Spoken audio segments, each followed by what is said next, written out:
Just 2 days from now, the president will try to set an optimistic tone in his State of the Union address. But Republicans take a far gloomier view, saying the nation is saddled with debts and blaming the president for inflation. Joining me now, one of the president's key economic advisors, Jared Bernstein. Welcome back to Fox News Sunday. I'm always excited to be here with you to talk about this economy and some of the numbers we've been posting. Yes, a fantastic jobs number on Friday. That is great news for the country, for the administration, for the president, for what you're working on. But it hasn't gotten to people's real life yet. So let's take a look at what they're dealing with. 166 million Americans are living paycheck to paycheck. The majority of people who are making more than $100,000 a year say that includes them living paycheck to paycheck. Retail spending's been down in several recent months, inventory's up. Inflation has outpaced wage growth for 21 months, and gas prices are up again the last 5 weeks in a row. So when does the good news get to our real lives? Well, let me do a couple of quick fact checks on some of those statements. So first of all, actually, real wages have been growing for the past 6 or 7 months. And one reason for that is because, again, unlike one of the bullet points there, gas prices came down sharply in the month of December. They turned around a bit, partially in January. But one of the reasons inflation actually ticked down in December, it fell slightly, was because gas fell 9% that month. So the gas price is about a nickel below where it was when Putin invaded Ukraine, shooting that price up. It's down about $1.50 from its peak last summer. Well, what do you make of estimates? We could be over $4 a gallon again by March. I think it's very hard to look that far around the corner. I think the president has taken decisive action and showed that he can provide some breathing room for people at the pump. The gas price, which is such an important price in our economy, down $1.50 from its peak in June of last year. And that means real breathing room for working Americans. But let's broaden it out, because I think inflation is very much underneath some of those numbers you just showed. The rate of inflation has fallen 6 months in a row. It is now considerably lower here than it is in the EU, than it is in Germany, than it is in the UK. And one of the reasons we have that is that favorable trend in inflation is because actions this president has taken to shore up and unsnarl our supply chains and to increase the supply of energy. Furthermore, moving into 2023, as the Inflation Reduction Act kicks in, we're going to see lower prescription drug costs, lower costs for health coverage, and lower costs for clean energy. So you can't get to where you need to go if you're not moving in the right direction. And we are moving there. Based on last month's jobs report, we're moving there with real alacrity. Okay, so polls show us people don't feel it yet. They don't believe it yet. Our latest poll shows that 74% of people say they do believe we're going to have a recession this year. Now, you and I have talked about this. You know that perception impacts spending. People have pulled back on retail spending. Many Americans are holding off on major purchases. Are you worried that's going to be a self-fulfilling prophecy? Because majority of people think, and many economists too, it's still going to happen.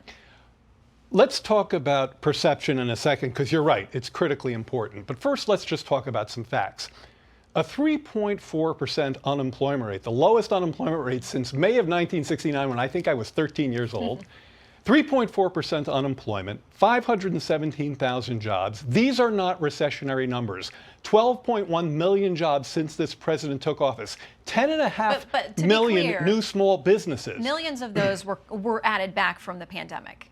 Right, but I'm just saying that my point, that's a fair point. My point is that 3.4% unemployment is not recessionary. 500,000 jobs in January is not recessionary. 2.9% on GDP at the end of last year is not recessionary. So those are the facts on the ground. Now let's talk about perceptions.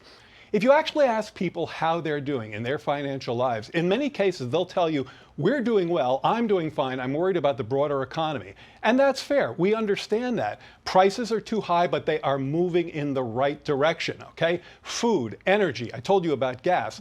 All of these prices have been falling, and not just for a month or two. At the Council of Economic Advisors, we make a big deal about looking at the trend. So when you have inflation ticking down 6 months in a row, the trend is your friend, and that's very important in that context. And, you know, look, you make a fair point. Catch up with them yet. Okay, so as we move into 2023 with investments in infrastructure, with investments standing up clean energy production, semiconductors, domestic manufacturing, 800,000 jobs in manufacturing since this president took office, those are 23 numbers. To be fair, many of those were added back because of being lost during the pandemic. Well, wait a second. Let's talk about manufacturing. 800,000 factory jobs added since this president took office. That's important to him because that's a real high value added sector with good jobs for non-college educated workers. But I want to get to your point. That's the strongest manufacturing expansion on record going back to 1953. So that's not just a bounce back. Part of it is a bounce back. Yes. I should say it's the fastest manufacturing job growth over a business cycle going all the way back to the 1950s. Okay, so we want to make a distinction between added and created. I think that's fair. To added and created. Well, jobs that were added back partially because they were gone during the pandemic and they came back, and then creation of jobs is a difference. Yeah, I think that's fair. In other words, the unemployment rate went up, very high, bounced back down. But in fact, forecasters are predicting that at this point, the unemployment rate would be north of 4%. And it's 3.4%. So we are doing much better than just a bounce back. And I think the thing about these job numbers is that they've been so persistent. I mean, as you yourself and every forecaster got wrong for the month of January, expectations were much lower than that. This president on his economic policy continues to exceed expectations month after month. Okay, so good news again for the country, and we'll see where this trickles out, hopefully, to the rest of us very soon. I want to talk about the debt ceiling because, of course, that's a big fight. It has potential impact much more broadly for our economy. The president says he's not going to negotiate. So last week we played a soundbite of him in 2011 as vice president where he said, well, that's not governing if you don't negotiate. So this is what we have this week from the Wall Street Journal. A commentary piece says, what better time to call the family together, sit down around the kitchen table, get out the butcher knife and cut up the credit cards than when the bill collector has just knocked on the door demanding payment. He knows he's going to have to negotiate. Republicans want cuts. When do the real negotiations start? Well, I think the negotiation over the debt ceiling, over default, is an absolute non-starter for this president. He's been very clear about that. There is a separate set of discussions and negotiations over fiscal policy. We have our budget. We want to see what Republicans have, and that's what the president told Leader McCarthy in what was characterized as a good starting conversation.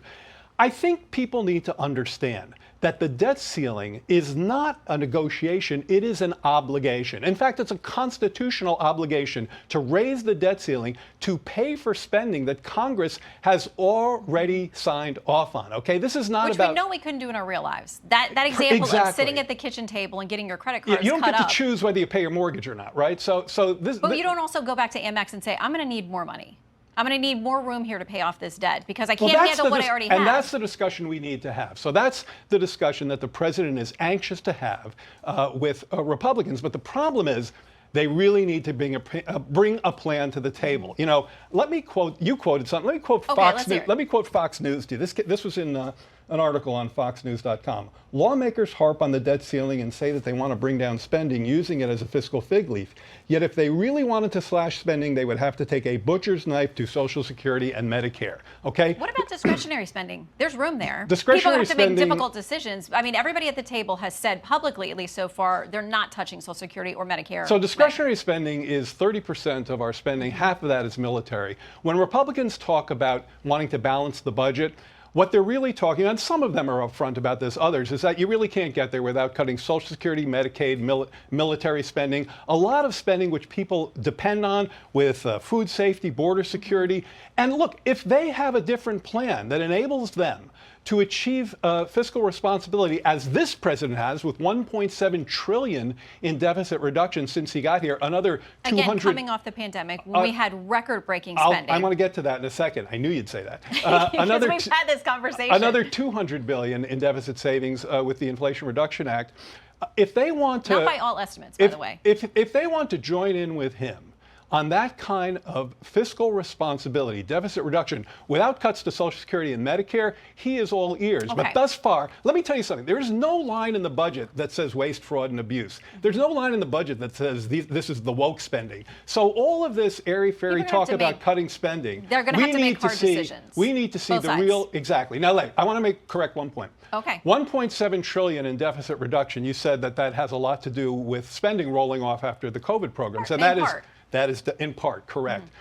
Much of that, about half, is increased receipts that are a function of this very strong economy with much more inflow to the Treasury because of a 3.4% unemployment rate, because of 12.1 million jobs, because of strong GDP growth. That spins off more. It's not just lower spending, it's also increased revenues due to the strong Biden economy. And we do have the highest revenues that we've ever had. So we do have to talk about where spending factors into that too. All right, here's one member explaining his intention to vote no on raising the debt ceiling.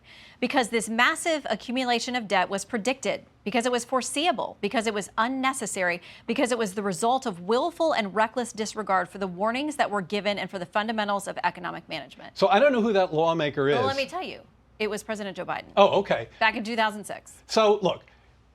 But does he have a point? Because Republicans say that's their position now.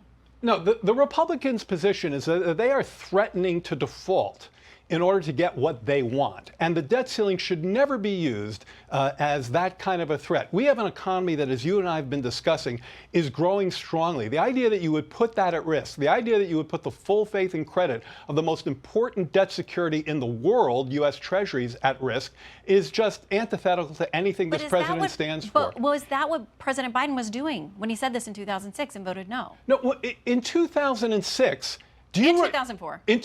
Well, this was in 2006. Let me make this point. In 2006, do you remember a debt ceiling debate that was anywhere close to as heated as this one? Well, they always feel like this one is the worst one. Well, the answer is no, because Republicans very easily raised the debt ceiling in 2006 and in 2004. And in fact, it's been raised 78 times without this kind of weaponizing this obligation in a way that I think is completely antithetical to their constitutional pledge.